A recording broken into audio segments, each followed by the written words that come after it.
కేరాంప్ 2 hours 20 minutes run time తో release అయింది.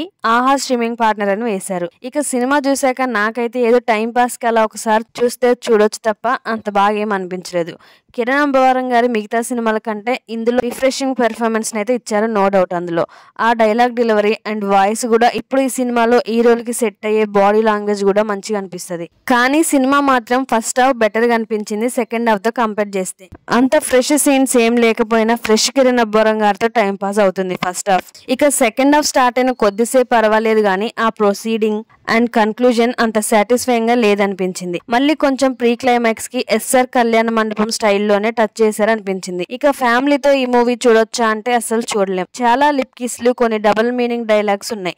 So ఫ్యామిలీతో చూడాలంటే కొంచెం ఇబ్బంది పడదాం అనిపించింది. ఇక బేసిక్ స్టోరీ లైన్ ఏంటంటే రిచ్ కిడ్ అయినా సరే హడావుడి లేకుండా సింపుల్ గా ఉంటూ అసలు చదివే అబ్బాని కుమార్ అలియాస్ హీరో కిరణ్ అబ్బవరం గారిని తండ్రి అయిన సాయి కుమార్ గారు కేరళలో ఎడ్యుకేషన్ కి పంపిస్తారు. అక్కడే కాలేజ్ లో హీరోయిన్ తో లవ్ లో పడతాడు.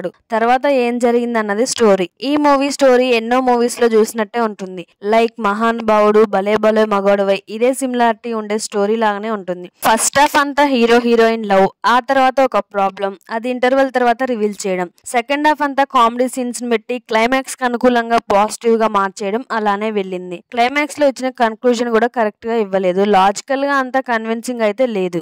ఎమోషన్స్ అంత ఇన్వాల్వ్ అయ్యేంతగా అనిపించలేదు. ఫైనల్ గా ఈ మూవీ చూడాలా వద్దా అంటే ముందు చెప్పినట్టే టైం పాస్ అండ్ కొన్ని fun moments and Kiran Abbavaram గారి పర్ఫార్మెన్స్ చూస్తామంటే ట్రై చేయొచ్చు. ఇది జస్ట్ నా ఒపీనియన్ మాత్రమే. మీలో ఎంతమంది ఈ మూవీ చూసారు, మీకు ఎలా అనిపించిందో కామెంట్ చేయండి. Thanks for watching. Please do like, share and subscribe.